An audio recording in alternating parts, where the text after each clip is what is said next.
like and subscribe. Now let's dive. Hey guys, sorry to break in here. I know I said let's dive, but really quickly I gotta say, I didn't upload last week, but the week before that I actually did, but you're not gonna see a video because it got taken down because it was flagged by the WWE for copyright.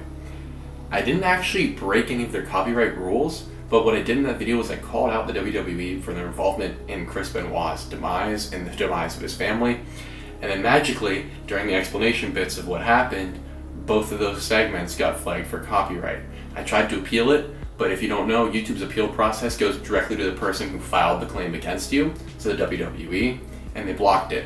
And this might not seem like that big of a deal, but if I tried to appeal it to YouTube, I have the chance of getting my entire channel deleted if YouTube disagrees with me. I decided this was my big push, and I made a Patreon, and we're going to be doing a lot of cool stuff over there. Now, I don't want to spoil too much, but we do have a lot of things in work for the Patreon. There are going to be a couple of tiers, and on there, one of the main things I'm really excited about is this Minecraft server we're all going to play on and be able to talk on and chat on. It'll be me and Ozzy and all of you guys. And if you're interested in that, make sure to go check it out in the links in the description. With that being said, you guys, thank you so much for being here. And now let's get into the mysteries.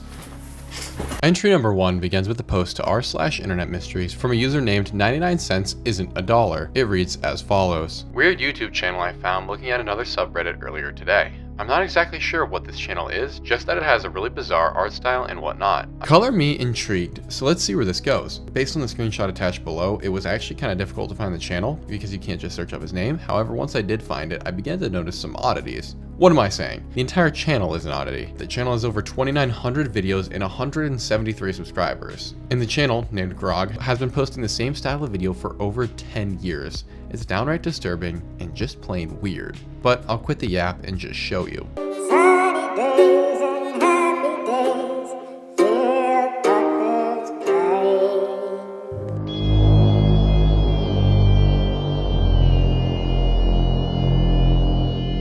As you can probably tell, there is no discernible pattern to this video. There's no rhyme, there's no reason, at least as far as I can tell. And this is true of his entire catalog of content. It's just countless videos, all with almost no views, uploaded over a period of 10 years, with 8 new videos being uploaded the day of writing this video alone. In an age where the internet seems like it's constantly being dredged clean of everything strange or interesting, I'm rather surprised Grog has gone unnoticed for this long. Truly, one upload like this could be chalked up to something like an ARG, or a troll someone played online. You could even make an argument for a couple hundred videos like this being an ARG. But the relative anonymity of the channel, plus the fact that there's 3,000 of these videos, I still can't get over that fact. It's just undeniably weird and is past the point that it could be anything less than, in my mind, someone who's deeply mentally ill. Like I said, there are no discernible patterns, but there are some recurring features and themes, including a man who speaks in the background, imitating the voice of a child, and these weird masks that are often hung up on trees or other strange natural features. Here are a few examples of that taken from over the years. Water's getting really hot, Captain Slam Bunk. It's gonna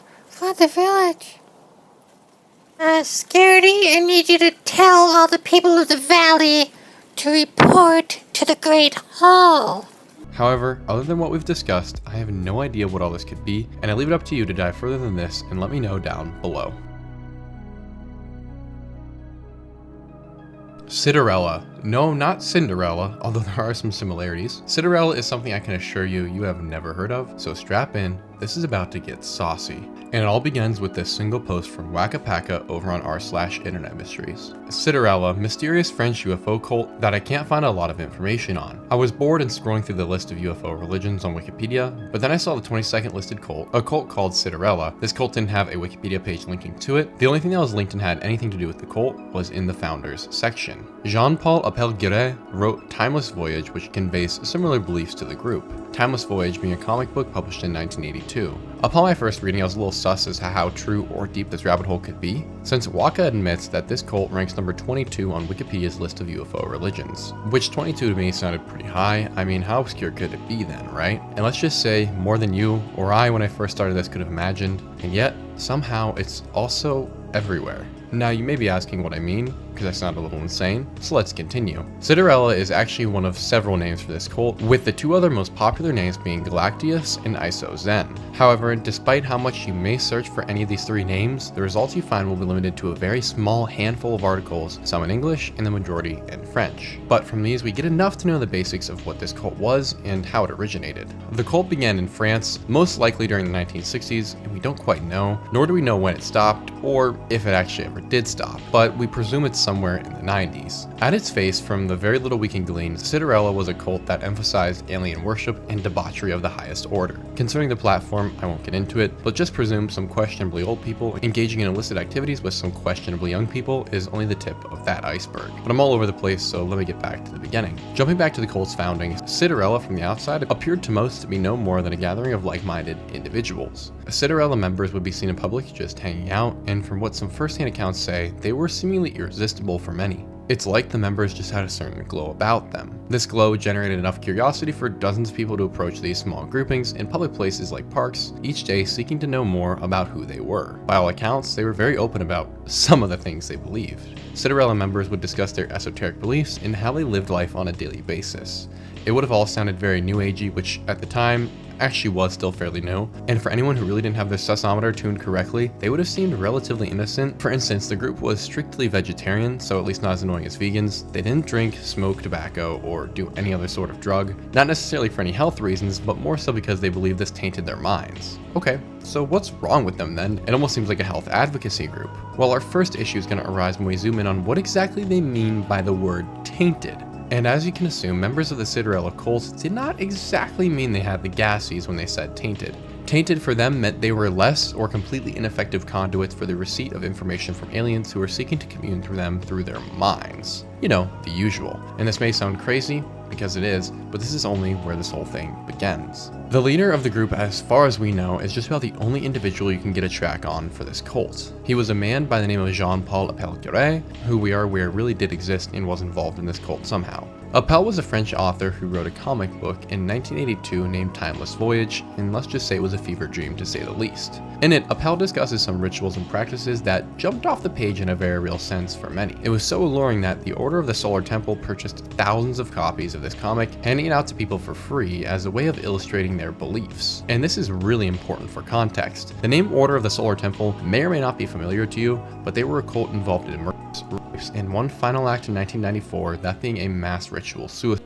Okay, so that's a really weird and very clear connection, to the point that if the Solar Temple was distributing this Timeless Voyage comic, and the founder of Cinderella wrote said comic, the answers are probably in this comic book, right? Well, that's rather hard to say because, as you might imagine, such a text has been out of print for nearly 4 decades, and the only known copies on Earth have been scooped up. Okay, so I guess a 50-year-old comic would be kind of hard to find, right? So let's dive a little bit deeper onto the internet. When searching to see if I could get my hands on this comic to get a better understanding of what these cults were following, I ran into this really strange phenomena where some archives listed the comic as being within their archives, except when I went to download it, I would get a file that was roughly the size of a comic book, but was completely unreadable and had some very odd file formatting that I couldn't quite make out. So to help answer this question, I put my best research on the comic book case, and if there is a copy to be found online, we will get it, but for now, it's a complete mystery. But it is worth noting that at its peak, Timeless Voyage had some 150,000 active readers, so for it to have disappeared so thoroughly is extremely odd, and it would appear there's still some market for it, as a recent copy I found sold a few years ago to an anonymous buyer for $125. Definitely a weird offshoot to this rabbit hole, and how this comic book has become essentially lost media at this point. But in the same way the comic book is lost, you can also say for the most part that the cult itself has been lost to time. We already know that there are but a handful of references still on the internet, but what's really interesting is that each of the 3 names for the cult are buried automatically by the search algorithm, where the 3 names for this cult are Cinderella, Galactus, and Iso-Zen. Well, a little bit of context, Galactus is the name of a comic book character in the Marvel comic universe. He is described as a formerly mortal man transformed into a cosmic entity who consumes planets to sustain life. And that should be very odd if you remember what these guys are supposedly worshipping. Even stranger, the Galactus character made his first appearance in the 48th edition of the Fantastic Four series that released in March of 1966, which would have been around the time of the cult's founding, if not a little bit before. Meaning that if you search Galactus or Galactus cult, although a different spelling than the comic book character, which is just Galactus, you're still going to get results for the character. So in a sense, any information that still exists is also being artificially buried at the same time. Even factoring for misspellings by adding the quotations to ensure that you're looking for that exact same spelling, it still ends up giving you the same results for these characters. For instance, if I type in Cinderella with quotes, I'm going to get results for both Cinderella and for this Pokemon character. And this is even true for Iso-Zen, because most of your results are going to have to do with Zen. Now, scattered within these are results related to the cult, but they are all linked back to a few of the same articles, and even those seem to be copied and pasted from an older repository. So it's very, very odd, and it's almost like the creator of this cult knew exactly what he was doing when he founded it. The names were just similar enough to be blotted out by search algorithms, despite said algorithms not existing until decades after the cult's founding. Now, I'm not saying he necessarily knew this was going to happen, because that would require some intense foreknowledge. However, I do think that there was some intentional naming to this cult, and why it ended up being so similar to these characters' names, especially considering that one of them was released around the same time as the cult's founding. This is a rabbit hole I cannot believe has not been seen yet. I really do want to do a deep dive into this topic, so if you want to see a full video on it, please let me know in the comments down below, because I think we are truly onto something insane here. One of my most important findings, though, was a link someone left in the comments of the Reddit post that opens up to an improperly indexed archive from a French magazine back in 1996. The article is an excerpt from an interview done with a woman named Isabella, who at the age of 17 was indoctrinated into the cult and turned into a sex slave for over 7 years. I think it's worth reading several excerpts from it, as it is extremely valuable. This article has already appeared in the issue of the 31st of January 1996 by Télérama magazine. In a cafe on Place de l'Opéra in Paris, where she arranged to meet, Isabella seems worried about the idea of former companion's misfortune. In 1977, I was 17 years old. Too young to have participated by May 68, I had not my share of revolution. It was a time when I felt isolated, where I asked myself a lot of questions. I didn't get along well with my parents, especially my father, who imposed an education on us rigid. Knowing that I was drawing the cards, that I was interested with Oriental symbolism and philosophies, a high school friend put me in touch with a group, Iso Zen Galactius, which were introducing themselves like an esoteric school. The first meeting with the group takes place around from a surprise party they organized in a pavilion. They are very nice, very open. I feel great brotherhood. The followers are sincere. I can only believe them. At first, I was asked to adopt a vegetarian diet, not to smoke, not to drink alcohol or coffee. It seemed very healthy, with a very learned language that I did not master. The guru, a man in his 40s, tells me that I am part of the chosen people and cosmic Aryans, rather ambiguous for a Jew like me. He promises me the salvation of my soul and the resurrection. After 6 months, I left my parents. I am made to participate in a perverse sexual session. The guru passes among 100 to 150 women. I witness unbearable scenes with bulging eyes. After this first session, I am disturbed. I talk about it a little around me, but others find it normal. I am made to believe that it is tantrism, a form of mastery of his sexuality to achieve divine pleasure. Big meetings take place mainly at night. Very long sessions passed sitting cross-legged or on the knees. Some fall asleep. Fatigue. No TV, no radio, no newspapers, right there, Paris. There are 300 of us, totally cut off from the outside world. Students, electronics engineers, computer scientists, artists. Showbiz really attracts our guru. He controls everything. Emotional relationships are prohibited between the followers. I think, like every woman in that sect, I have one special relationship with him. I definitely picked up in June 1984. I was 24 years old. What made me leave was the obvious violence of the guru. I couldn't accept it from him, but the other women from his harem, around 30, modestly called Vesteles or priestesses, were not protesting. Some were entrusted to me, talking to me about the incredible abuse that they had suffered. I hate this man who ruined my life. I did psychotherapy during 4 years. He is doing well. He still has his whole heart about him. Some former followers tried to file a complaint, but their attempts never came to fruition. Admittedly, a little bit hard to understand considering it's translated from French, but we definitely get the point. And the first thing I want to hone in on is that Isabella wasn't indoctrinated into this cult as a minor. A child likely targeted because she had a bad relationship with her parents and wanted to rebel. Meaning it's unlikely that her encountering this cult via a friend was pure chance. This is actually a very common practice among cults. You target people when they are at their most vulnerable and are most disconnected from their community. Which is why college kids are often very prone to indoctrination. Personally, I've been approached by no less than 4 cults while in college, including my stint with the Freemasons, but that's a story for another time. As we know, this girl was 17 and clearly impressionable, which definitely contributes to why she was able to overlook the insanity of the teachings when she first was introduced to them. It's also possible that the alien worship side wasn't revealed to her, at least not for a long time. But when reading her story, what stood out most to me was the description of the people in attendance. At one point, she was in the same place as 300 other people containing some of the most intelligent people Paris had to offer, including highly skilled electronics engineers and computer scientists. And considering this is the 70s and the 80s when this scene is taking place, this would have likely been highly skilled and deeply intelligent people on the forefront of technology, possibly even involved with the government and the military. So these aren't just random people in need of some meaning. They in theory should have seen through something like this, and yet either they didn't or were involved. And that's the question this article really makes us ask. How is it that a cult was able to operate for decades, unnoticed except for a little blurb on a wiki article and a few improperly indexed archives scattered across the web, and yet was engaged in some horrific acts, including those with minors? It just doesn't make sense, and this interview is clearly begging for more to be done, although now it's almost 30 years old. This woman was brainwashed, clearly, and she admits it, and turned into a sex slave at the age of 17, and was one of what she says were hundreds of women tasked with carrying out their guru's bidding. And yet nothing exists. From the comic book that's related to this cult to the cult itself and its founder, his name only appears in a few instances on the entire internet, and even his Wikipedia article has nothing about him, meaning that for all intents and purposes, none of this can really be pinned down. So what this cult really was and how they operated is seemingly lost to time. Alrighty guys, I normally don't break into the video like this, but I had to update you with this really important piece of information. The guy who I asked to find the comic book actually managed to find a copy online. It wasn't listed under the name Timeless Voyage, it was under something else.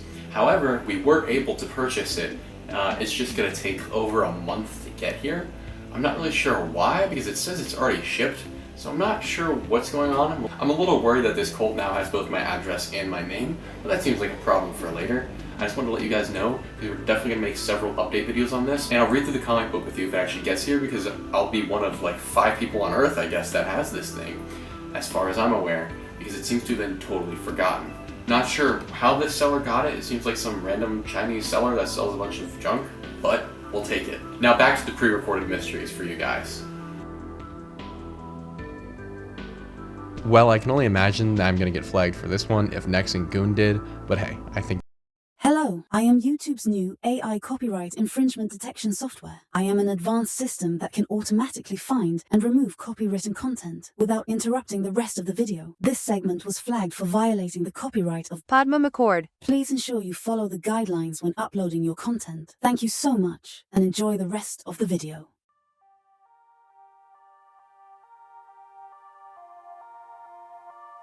This is an itty-bitty internet mystery, but I thought it was worth including in this video. When trying to find topics for these videos, I try and stray away from just using Reddit and look for myself, and oftentimes I've gotten some crazy cool mysteries like 4.com. And one way I do this is by using the tools feature with a certain search query and setting it back to the early internet period, meaning like the 90s and early 2000s. And I thought that maybe by doing so I had a shot at finding some forgotten posts or topics that may interest you guys. And what I found is actually pretty interesting. On this decades old website for hunters named huntingnet.com, I found a series of threads created asking people some variation of the same question. What's the strangest thing you've ever seen while hunting in the woods? And invariably they were hunting related and not very interesting for our purposes. Except for one post that reads very oddly from BHW on November 26, 2003 at 9:22 p.m. One night I was walking out of the woods after an uneventful bow hunt. I came across a girl sleeping in a sleeping bag. She thought I was going to shoot her until I rolled her that it was bow season. I did not shoot her and went to my truck and called it a night. End of story. That's really weird. The inflection of the story reads like someone who is trying to hide something. And what I mean is that the manner in which BHW overemphasizes the fact that he did not shoot the girl as though it was something heroic is not normal. Or how he told the worried girl he wasn't going to shoot her because it's bow hunting season, which does not mean that you won't shoot her at all, and is an abnormal way to respond to someone who thinks you're about to murder them. Also, why did it get to the extent that she thought a hunter was going to kill her? And was he perhaps not being so innocent and walking back to his truck as he's telling us? Imagine it this way, you're in a sleeping bag in the woods and you see someone approach you. What would make you think that you were about to be murdered unless the person was acting suspiciously? And then imagine if you started a conversation with this person and it went like this. Please don't shoot me, sir. Don't worry, I won't. It's bow hunting season. Doesn't really sound right, does it? And so I got perhaps a little too curious about a post from 22 years ago by someone who hasn't even been on HuntingNet since 2017, and so I decided to see what else I could learn. A BHW, at least at this point, was from Fairport, New York, which based on their Parks and Rec County map means that bow hunting season is from early October to early January, which places the incident sometime in that period. And the way BHW refers to this event as having taken place sometime in the distant past, it's likely that this incident took place prior to 2003, which is the year the post was written, but I can't be sure of that. However, this all being true, there was no record I could find of any nefarious actions taking place